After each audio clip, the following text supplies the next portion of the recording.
आलम, अब ना हमें निकाह कर लेना चाहिए। निकाह? हाँ, हमें तुम्हारे साथ जिंदगी बतानी है। ये तो उसके लिए निकाह की क्या जरूरत है?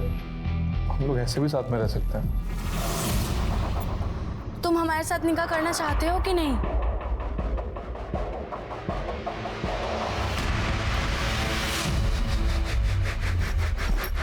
चल निकल यहाँ। पर आलम, कैसा कर सकते हो तुम हमारे साथ ऐसा? हो गया अब हमारा। पर आलम, बोला ना, दोबारा कभी शक्ल मत दिखाना। चल निकल। पर आलम, आलम मेरी निकल। बात सुनो। निकल। खुदा हाफिज। हमने उसे दिसंबर में घर से हमने देखा घर के दरवाजे का ताला खुला था। हम सब अंदर गए तो फटाफट सब चेक किया और सब ठीक था। कसम से कुछ भी चोरी नहीं हुई थी, इसलिए हमने पुलिस में रिपोर्ट नहीं लिखवाई। हमें क्या मालूम था कि वो हमारे घर में 2 खोपड़ियां रखने के लिए घुसा था। हम सच कह रहे हैं साहब, सच कह रहे हैं। तेरे घर से 2 लड़कियों के कटे हुए सिर मिले हैं। उन दोनों के कत्ल के जुर्म में अरेस्ट किया जाता है तुझे। डालो से हवालात में। अरे साहब, हम सच कह रहे हैं साहब। क्या सब? सर 1 महीना बीत गया लेकिन किसी दूसरी लड़की की कोई मिसिंग कंप्लेंट नहीं आई और ना ही आलम के लाइफ में किसी दूसरी लड़की के बारे में पता चला। सर समझ नहीं आ रहा ये दूसरी लड़की है कौन और उसका मुनीरा और आलम से क्या लेना देना है। क्यों? मुझे लगता है ये आलम ही कातिल है। इसे अच्छे से तोड़ो, सब बकेगा। एक्सक्यूज मी सर, खबरी का। हेलो, कौन से एरिया? ठीक है सर। खबरी ने बताया कि मिर्ज़ापुर के बाद मॉडल टाउन में एक योगिता नाम की लड़की एक मुस्लिम लड़के के साथ जनवरी के पहले वीक में भागी है, लेकिन योगिता के फैमिली वाले इस बात के बारे में किसी से बात ही नहीं कर रहे।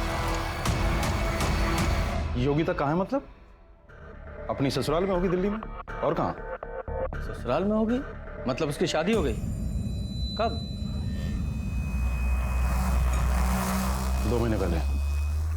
2 महीने पहले उसकी शादी हो गई। आपके किसी भी पड़ोसी को नहीं पता? हाँ, नहीं पता पड़ोसियों को। हमने किसी को शादी में बुलाया नहीं था। छोटे रूप में की थी शादी।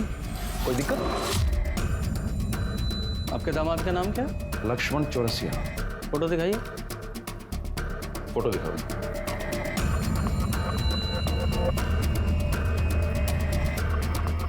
ये फोटो नहीं, शादी का फोटो दिखाइए।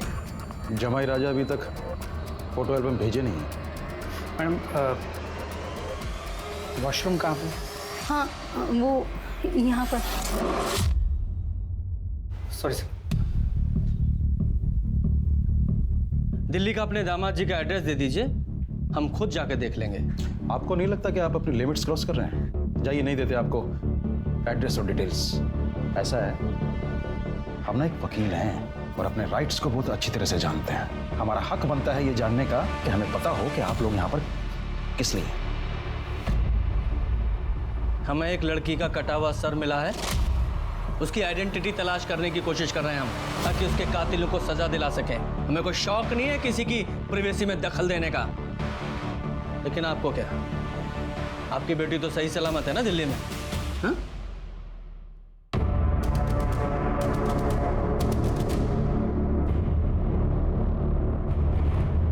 चलो Sharma,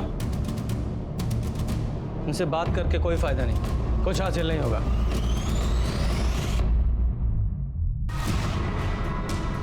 sir Sharma, very good. इसमें लगे बालों को तुरंत डीएनए टेस्ट के लिए भेजो और उनसे कहो कि इसकी रिपोर्ट जल्द से जल्द भेजें। पुलिस के अनुसार उन्होंने एक सस्पेक्ट को पकड़ा है। क्या ये पुलिस का कोई स्टंट है ताकि जनता का गुस्सा कुछ देर के लिए शांत हो सके? सर क्या पुलिस ने एक निर्दोष आदमी को जेल में डाल दिया है ताकि खुद बिना किसी शर्म के बाहर घूम सके? क्या लगा रखा है ये? तुम्हारा काम पब्लिक को सिर्फ फैक्ट्स बताना है, ना कि टीआरपी के लिए न्यूज के नाम पर सेंसेशन फैलाना। और ये आधी अधूरी जानकारी पब्लिक में सिर्फ भय और उत्सुकता पैदा करती है और कुछ नहीं। तो तुम्हें क्या बार बार बोलती हो पुलिस कुछ नहीं कर रही है, पुलिस कुछ नहीं कर रही है? तुम्हें क्या पता है हम क्या कर रहे हैं या क्या नहीं कर रहे हैं? हा? हम हर 2 मिनट में माइक लेकर पब्लिक को नहीं बताते कि हम क्या कर रहे हैं क्या नहीं कर रहे हैं। इसका मतलब ये नहीं है कि हम कुछ कर नहीं रहे हैं। और केस के बारे में सारी जानकारी पब्लिक डोमेन में दे देंगे तो केस को नुकसान होगा कि नहीं होगा?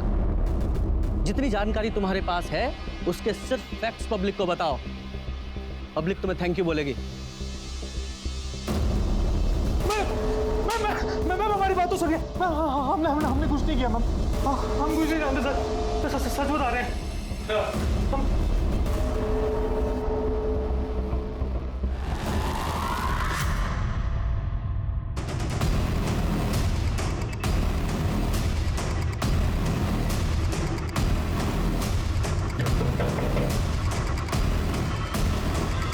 अरे आप लोग फिर आ गए? ये कंघा आप ही का है ना? तुम क्यों बोल रही हो? हम है ना यहाँ पर। ये कंघी हम आप लोगों के घर से लेकर गए थे। इस पर लगे बालों को हमने डीएनए टेस्ट के लिए भेजा और हमारे पास जो कटा हुआ सर है उसके बालों से मैच कराया। दोनों का डीएनए मैच हुआ है। आप लोगों के घर में आपके अलावा आपकी बेटी ही रहती थी। हमारे पास जो कटा हुआ सर है योगिता का है। नहीं, ऐसा नहीं हो सकता।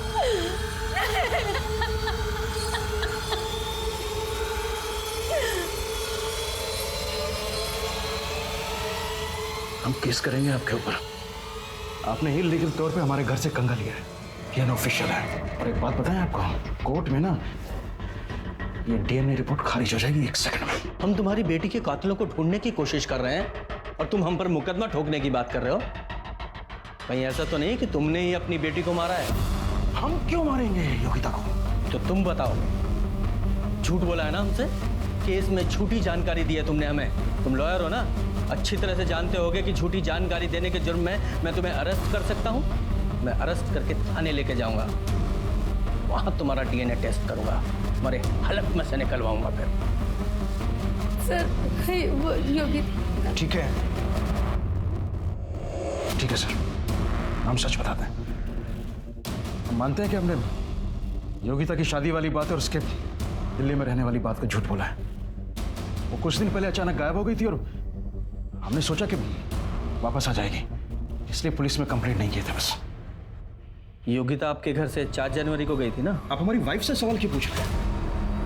हम बता रहे हैं आपको कि हम 4 जनवरी था, इससे ज्यादा हमें कुछ नहीं पता है। शर्मिंदगी की वजह से हम मिसिंग कंप्लेंट नहीं किए थे बस।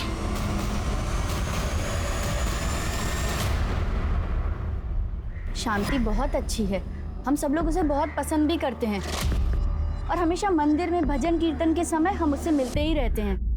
लेकिन उसका पति धर्मपाल, हम लोग उससे दूरी बनाकर रखते हैं। क्यों? बड़ा टेढ़ा और कमीने टाइप का इंसान है धर्मपाल, और वकील तो उससे भी वाहियात है। केस के नाम पर पैसे लूटता है। ऐसे लोगों की वजह से लोग डरते हैं वकीलों से।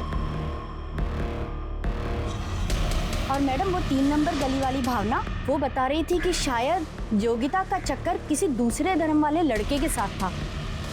और जब ये बात धर्मपाल को पता चली तब तो उसने घर पर बहुत ज्यादा बवाल खड़ा कर दिया था। इस धर्मपाल को अपनी बेटी योगिता के अफेयर के बारे में पता था, लेकिन ये बात इसने हमें नहीं बताई। पर आगे भी हम उससे मदद की कोई उम्मीद नहीं रख सकते। लेकिन मुझे पता है कौन हमारी मदद कर सकता है।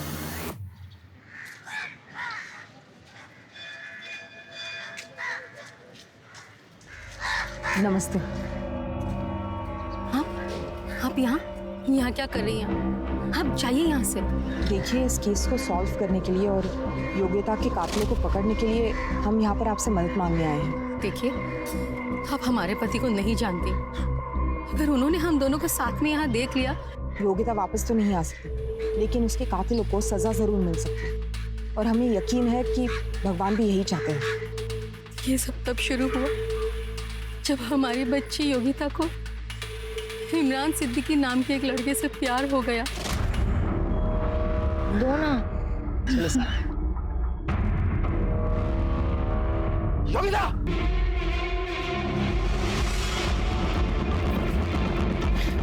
अंकल, बस पकड़ से। करिए। पापा एक बार सुनिए तो सही। पापा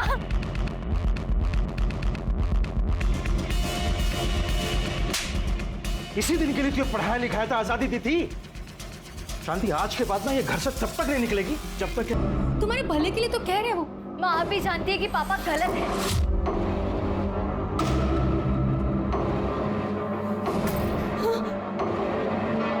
दोबारा आपने हम पे हाथ उठाने की कोशिश की तो हम पुलिस कंप्लेंट कर देंगे।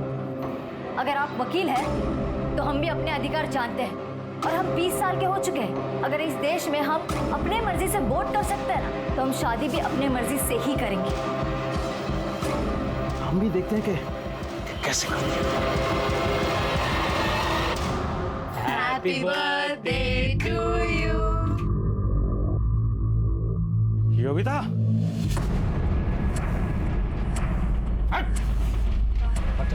पापा आप सुनिए तो सही।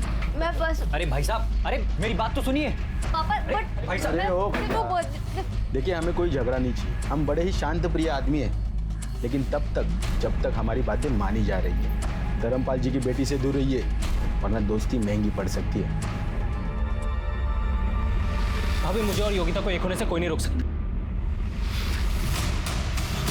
सर, क्या मतलब है इस नोटिस का? और हमारी शॉप कोई गैर कानूनी नहीं है? हाँ, गैर कानूनी तरीके से अवैध रूप से हथियाई गई जमीन पर बनाई गई है दुकान। हम प्रूव कर सकते हैं कि हमारी ये दुकान और ये जमीन गैर कानूनी नहीं है। ठीक है, तुम्हारे पास 1 महीने का समय है, आप सबूत दीजिए। लेकिन हाँ, तब तक ये शॉप सील रहेगी। चलिए चलिए सर, हमारे कारोबार का चलिए भाई, सील करिए। ये तालाब एक ही चाबी से खुल सकता है। योगिता को भूल जाओ।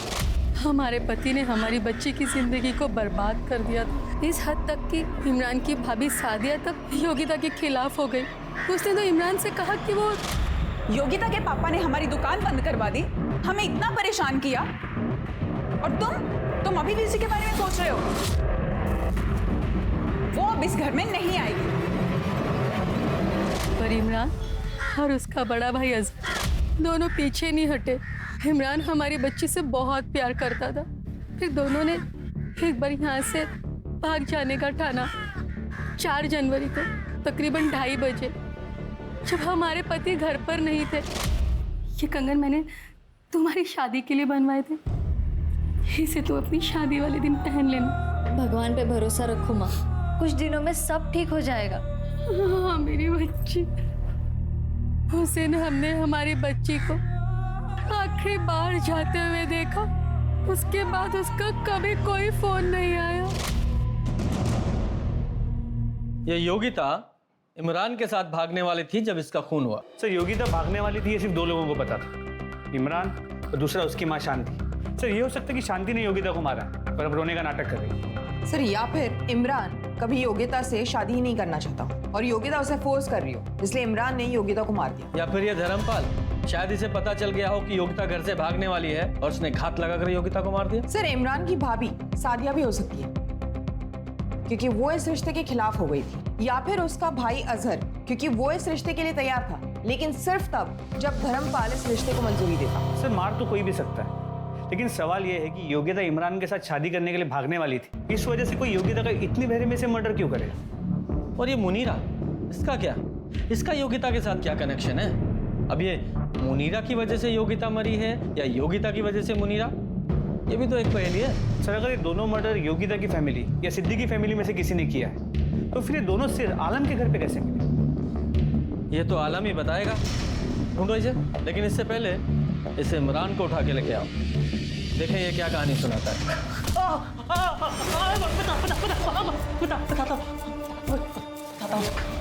बोल। हाँ, हम 4 तारीख को मिलने वाले, भागने वाले थे। वो हमें हाईवे के पास मिलने वाली थी और वो वहाँ कभी आई नहीं। हमें क्या पता कि वो आई या नहीं? तेरे दिमाग में कुछ अलग खिचड़ी पक रही हो। तूने उसे वापस जाने के लिए कहा, वो नहीं गई तो मार दिया उसे, क्योंकि आखिरी कॉल योगिता ने तुझे किया था। सर, ये आप क्या कह रहे हैं? हम उसे क्यों मारेंगे? हम तो उससे शादी करने वाले थे। हम दोनों इसलिए तो उस रोज अपने अपने घर से भागे थे। फिर पता नहीं अपने बाप के डर से शायद उसने अपने कदम पीछे खींच लिए। हमें इसी बात का तो सबसे ज्यादा दुख हुआ था कि उसने हमें ये बात बताने की जहमत तक नहीं उठाई। उस रोज इंतजार करते हुए हमने उसे बहुत से कॉल और मैसेजेस किए, पर उसने एक भी कॉल का रिप्लाई नहीं दिया सर। फिर जैसे जैसे हमने अपने आप को संभाला और अपनी जिंदगी में आगे बढ़ने की कोशिश करने लगे, हमने कभी सपने में भी नहीं सोचा था कि उसका मर्डर हो गया। सर, जिस किसी ने भी उसका मर्डर किया ना, अगर वो इंसान हमें मिल गया तो हम उसको जिंदा नहीं छोड़े, उसके टुकड़े टुकड़े करके हम उसे कुत्तों को खिला देंगे। हर योगिता ने हमें धोखा नहीं दिया था। इमरान का इस तरह आवेश में आकर बोला हुआ हर शब्द दो तरफ इशारे कर रहा था। एक ये कि या तो वो सच बोल रहा था या फिर वो बहुत अच्छा एक्टर था, लेकिन किसी भी सूरत में पुलिस का शक उस पर बना हुआ था। पुलिस ये समझने की कोशिश कर रही थी कि क्या हुआ था और क्यों हुआ था। एक बात तो तय थी कि योगिता और मुनीरा की मौत एक ही जगह पर हुई थी। दोनों के सर को धड़ से अलग कर देना, मुनीरा की लाश वहीं छोड़ के योगिता की लाश ले जाना और दोनों के सर का आलम के घर में मिलना, बहुत पेचीदा था ये सब समझना। तो क्या आलम ने दोनों की हत्या की थी? और अगर नहीं की थी तो किसने की थी?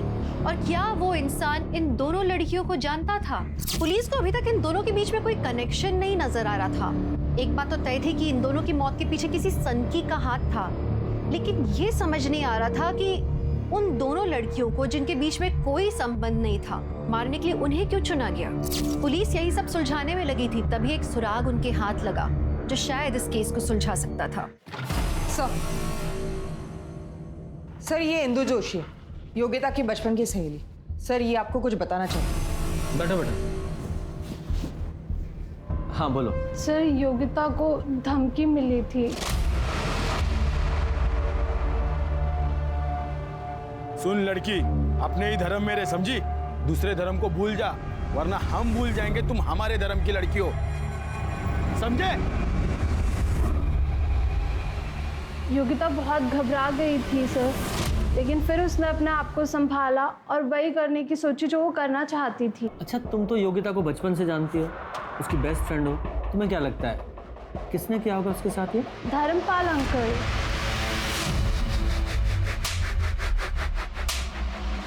बोल बोल बोल।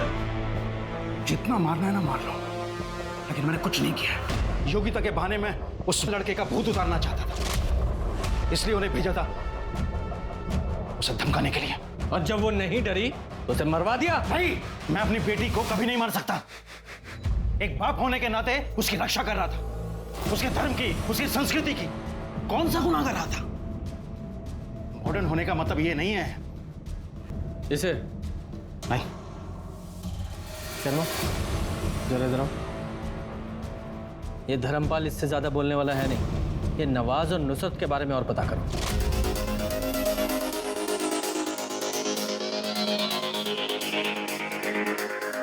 नवाज और नुसरत की जोड़ी तो बड़ी कमाल की है, माशाअल्लाह। अच्छा हुआ दोनों फिर से साथ में आ गए। मतलब जब नवाज ने मुनीरा से शादी की थी तो नुसरत उसे छोड़ चुकी थी। जी सर, और सर ये भी पता चला है कि नुसरत उसी दिन घर छोड़ के गई थी जिस दिन नवाज ने मुनीरा से शादी की थी। तो नुसरत के रजामंदी का और मुनीरा का घर पे रह के झगड़े करने का तो सवाल ही पैदा नहीं होता, क्योंकि नुसरत कभी घर पे थी ही नहीं। और सर मुनीरा के घर से निकल जाने के बाद नुसरत घर वापस आई। लोगों का ये भी कहना है कि नुसरत के भाई जफर का नवाज पे काफी प्रेशर है, और इस जफर का रिकॉर्ड भी कुछ अच्छा नहीं है सर। हम मानते हैं कि हमने आपसे झूठ कहा। अगर आपसे झूठ नहीं कहते तो मुनीरा के कत्ल में आप हमें जिम्मेदार समझते हैं। ये भी तो हो सकता है कि ये सब कुछ तुमने जफर के दबाव में आगे किया है। दबाव? कैसा दबाव सर? हम तो उससे कोई वास्ता ही नहीं रखते। तुम्हारी, नुसरत की और मुनीरा की पूरी कहानी हमें पता है। अब सब कुछ सच सच बता दो। सर वो मुनीरा को हमारे और नुसरत के निकाह के बारे में नहीं पता था। तो तुमने उसे बताना जरूरी भी नहीं समझा? क्यों? सर वो बहुत सुंदर थी, हम उससे निकाह करना चाहते, लेकिन निकाह के कुछ दिनों बाद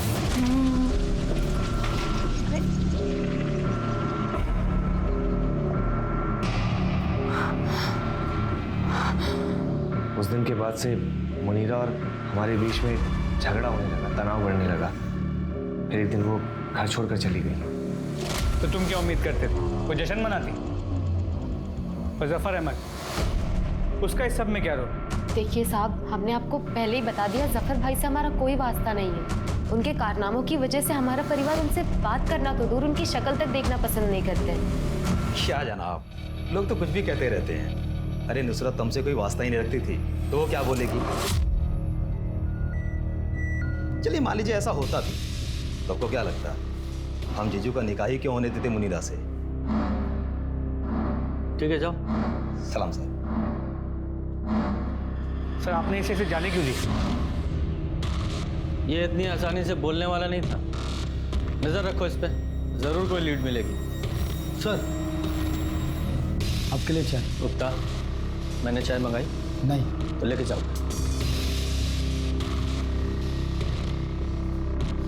ये इस केस में हर बार डेड एंड पे पहुंच जाते हैं, कुछ हाथ नहीं लग रहा है। अगर ये सभी निर्दोष हैं तो फिर इन दोनों लड़कियों को मारा किसने? ये योगिता की बॉडी कहाँ है?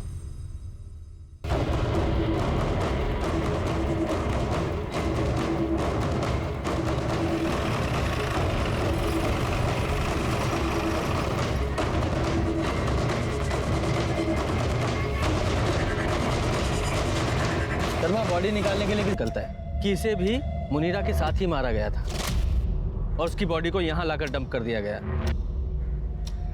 बॉडी के सिर्फ 4 ही टुकड़े हैं। शायद बॉडी को इसलिए टुकड़े किए गए ताकि ट्रांसपोर्टेशन में आसानी हो, ताकि किसी छोटी गाड़ी मतलब बाइक, स्कूटर, रिक्शा पे ट्रांसपोर्ट किया जा सके। एग्जैक्टली।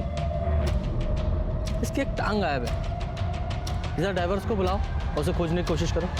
सर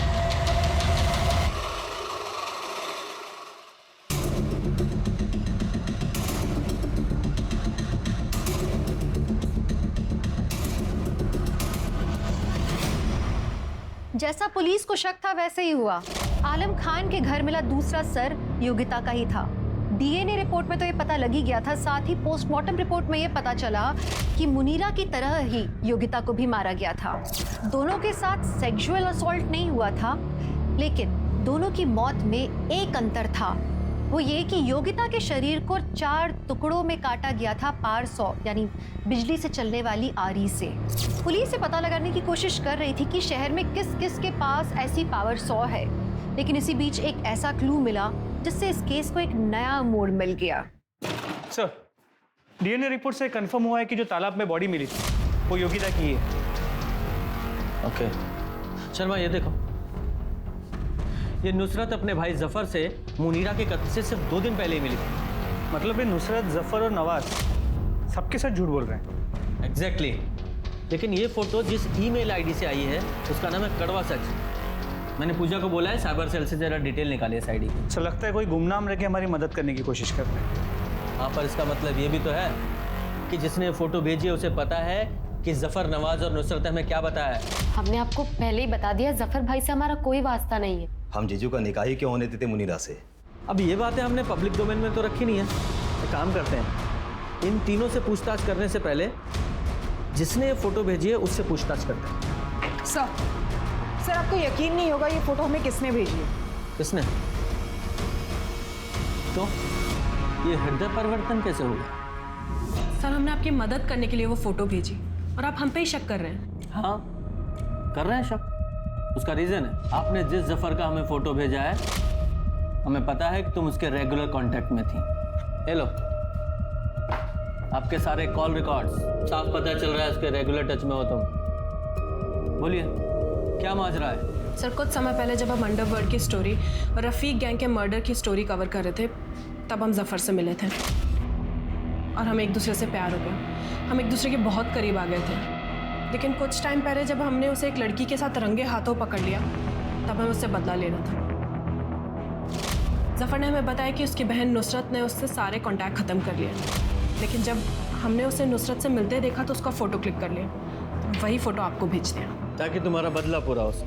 सर हमें हमारा बदला चाहिए और आपको सबूत। अगर ये फ़ोटो आपको इस केस को सॉल्व करने में मदद करता है तो हम किसी को नहीं बताएंगे कि ये फ़ोटो हमने आपको दिया है। सर हम इतने भी बुरे नहीं हैं, कई बार पुलिस टीम और रिपोर्टर साथ में काम भी कर सकते हैं। Nice thought.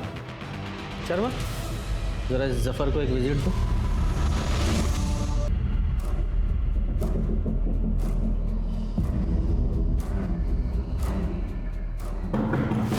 कौन है भाई? जफर भाई आपके लिए पार्सल आया है। किसने भेजा है? देख लो।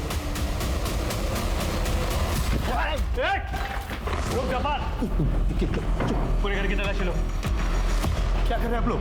जल्दी पता चल जाएगा। घर का एक कोना चेक करो।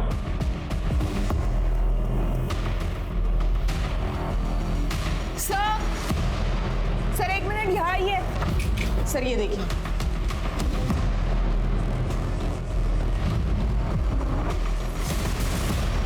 सर ये देखिए सर,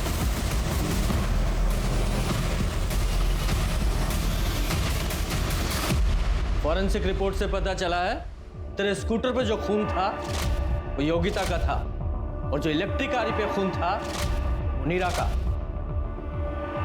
अब तू सीधे सीधे बताएगा कि तेरे हलक में हाथ डाल के उगलवाऊं। बोल। बताता हूँ सर। आलम ने जब मुनीरा को छोड़ा उसके बाद मुनीरा ने नवाज को कांटेक्ट किया था। नवाज आप हमें माफ कर दीजिए, हमसे बहुत बड़ा गुनाह हो गया, हम जानते हैं, पर अभी भी हमारा तलाक नहीं हुआ है, आप अभी भी हमारे शौहर हैं। साफ साफ कहिए कि आपका आलम से दिल भर गया है। अब हमारे पास क्या लेने आई आप? जाइए अपनी अम्मी के पास चले जाइए। पर आप मेरे पास, हम इस घर से अब कहीं नहीं जाने वाले, ये हमारे शौहर हैं, इसलिए अपनी ये मनुष्य शक्ल दोबारा कभी मत दिखाना। हम कहाँ जाएंगे? आप अपने घर में हमें पनाह दे दीजिए, हम आप दोनों की खिदमत करेंगे।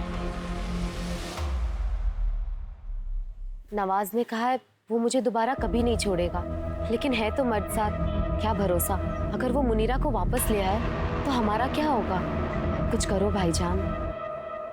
तुम समझ नहीं रहे हो जफर, हम मुनीरा और आलम को सबक सिखाना चाहते हैं। मुनीरा हमें छोड़ कर गई थी ना, और आलम, उसे इस बात का एहसास नहीं हुआ कि वो नवाज की बीवी पे हाथ डाल रहा है। देखो हमारा ख्याल रखें और जिंदगी भर हम तुम्हारा ख्याल रखेंगे। नवाज ने पीसीओ से फोन करके मुनीरा को एक सुनसान जगह बुलाया था, पर जब मुनीरा वहां आई तो मैं वहां पे पहले से इंतजार कर रहा था उसका। नवाज,